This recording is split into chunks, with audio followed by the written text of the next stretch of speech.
Tulindirira mu oludde watwekwekako wabula. Seekweka. Nali nga gyendi. We mukyayagala kundaba naye seekweka. Nali ngayo. Abayimbi abasinga babeera embuto baba tebaagala kufulumya Nazala naye gwakola oluyimba n'otaka mu vidiyo ng'okyali lubuto obuvumu wabujjawa. Yiyi ate obuvumu oyinza agamba nti obosse muntu buli omu alina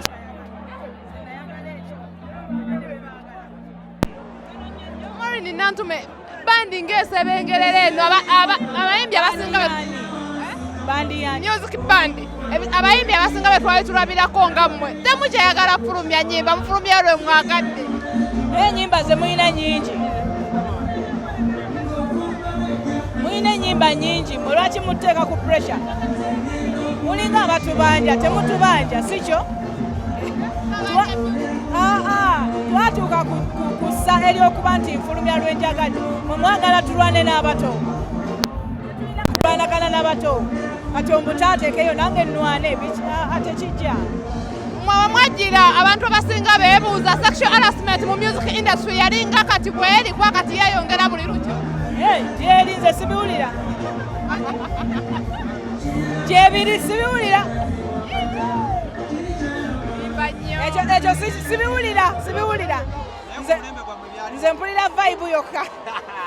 Omulembe gwammwe byaliwo. Omulembe ki? Mwayingirira music. Eyo mu mawulire kiri kitya tebiriyo. Oyagala kunkola kivaako nze. Abawala abato abagala joininga music industry nga batya olw'ensonga ng'eziyitamu amagezi ki? Bo bajja nga balina nga bamanyi kye bazze okukola. Olwaki oba ozze ng'ozze kukola nsonga ziri. Wejangu ng'ozze kuyimba era n'oli tajja kukulaba nti buli wojja ng'ozze kwetega byebyo by'ofuna. Naye jangu ng'ozze kuyimba. Abamu bajja naye ate baproducer ne batuusa ku nsonga ezo. Ebyo nze sibimanyi. Nze simanyi. Experience yaki mwana gwe? Bannaye bambi sibimanyi. Naye bajja nga bazze kuba miziki. Bakuba emiziki, Okoze okubanga weekubira mu music industry after this long time ng'okyali relevant. Ekisooka Mukama bw'oba naye buli kimu akikutereereza. Ekirala ennyimba nina nnungi si kyo? Nina ennyimba nnungi.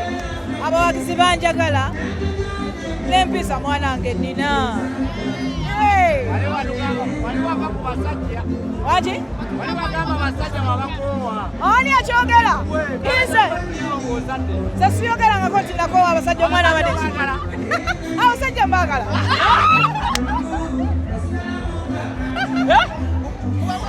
Sisobola bavaako. Abasajja bali mu ntito obaagala. Mami Maureen, ogereko ku relevance ya investments. Bantu bangi tulayenga babeera mu music industry after a long time ne babakolera car wash. But omukyala alina kye yeekoleddeko, alina investments ez'enjawulo. Okoze otya okwativinga ebintu? Njagala mbabuulire obulamu bw'ensi eno tosobola butegeera. Omuntu akola naye ng'ebitwala ssente ze bingi. Saagala kujajinga oyo gwe bakolera kawash. Sina na buzibu naye nange nkyandwala nga kyekyo. Naye kyensaba Mukama atutaase. Corporate law ejje etaase abayimbi era bweteebeewo bajja twoleza nnyo emmotoka. Abafuna mu nnyimba zaffe bangi. Abafuna mu bintu byaffe bangi. Okitegeera abantu basala ennyimba zaffe oli n'alya kinene okusinga gwe eyalwanira oluyimba lwo. So byonna tusaba busabi Katonda. Mami Maureen kwenga tudde mu industry eno ate nga abasinga background ye twagiraba ebyagewannyamu engeri gye wabonaabonamu n'omala n'otuuka to an extent okubanga abayimbi essaawa zino okubanga abakyala abazze okubanga bakola hit abasajja baagala kumala bakozesa mu ngeri emu oba endala. Nabeesibye ku kintu ekyo. Ekintu ekyo ani gwe baakozesezza? Ani gwe baakozesezza? Twawuliddeyo omwami omukyala emu yavaayo n'abanga engeri gye yeetaasamu engeri oba endala omuli Karo Nantongo, Martha Mukisa, omwami oyo gwe bayita Eddie Yawe. Bannange mutulabyeko nnyo tweyanzizza interview ebadde ennungi muveko tesoogera kuba amaanyi honorable bamuwa leave ajje mu bayimbi abayiteetemu n'abantu abalala nga bagamba ku copyright law yatuuseeko ewu ajja kujja oyo mwesiga ate nga ndi mabega we ajja kujja yes ndi mabega we nnyo bingi ebibaddewo mu kalulu ka umma wadde tolabikako badde mbiraba kakati nno nze n'obwasooka nalonda obululu bwange wabulaba bumpe nalonda pulezidenti bayisinga simutegeera ne muvaako naye nalonda pulezidenti ne nnonda ne Mahinja Ronald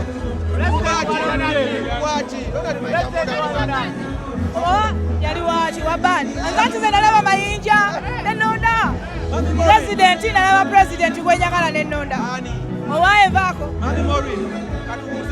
nze tunule mu kamera ki nze sisobola kukola kibiina saagala sirina kakyawagana n'abantu sijja kukola kibiina ku mulembe guno n'oguliddako saagala nedda bambi nze sibisobola era n'abantu ababikola balina amaanyi eyo bakolingi nze sibisobola nedda nenda kuyimba nze babagamba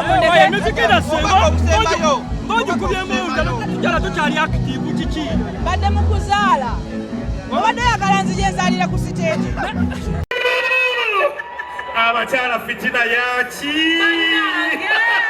temundaba bubi mukole muti ate bazeni bakyala baabwe batiya bannaye bale kujja hi love how are you batubiveemu ebyo bivuddemu kati ndaba birabe banenga tubeyanziza nnyo mwebale kujja mu show David Lutalo ne bannamungi w'omuntu ono kweta namungi w'omuntu ate bali abasembye emabega nasisi ye nasisi w'omuntu mutukoze bulungi nnyo ate bano mu VIP eno ye VIP eri ye VVIP eri ye IP eri IP important people P eriwa bakyali ku gate bajja oba be bano wano ndoza bebano baletongole kwebaza mwebale kujja ku show ya David Lutalo mwebale kwerekereza bino mwebale kuwagira bayimbi baffe muwagira abayimbi bannayuganda kati buli we tukikuba tukuba full house abantu abaana bajja kwalya hoteri y'abantu bajabye baleta abantu bangi hoteri yakiriza yabike twebaza basponsors baffe abataddemu ssente okulaba nti show yaffe ebeera kiki eri olunaku olwaleero twebaliza ddala naddala BBS telefina eyaffe leka eyaffe gyenva ku telefina amanya nabbanja hasifa naye ngaosobola okumpita Happy Powers bulijjo gwe nabbanja olina oluganda ku mukulu twala eri akolera programs sumulula buli ku makya Monday paka lubeera lwakutaano mbeerako ne Seymour Kawalaata Kasukaali muli wati mu Kasukaali abasajja baŋŋamba ndirooya waabwe kwata kiŋŋamba ate nze nange nkabeerako nange tinneewolereza kati nze mbalooya wange kale bannaaye akasukaali kubeerako Happy Powers Karungi Hasifa ne Diana Nabatanzi ate awo tujjira ku Sande mukyamuka mu ddiiro lyo netugubojja anyumiza gwakowa naye nga tweyanzege paatuyogera gyova twagala kwebaza CBS FM radio ya Ssaabasajja olw'omulimu omunene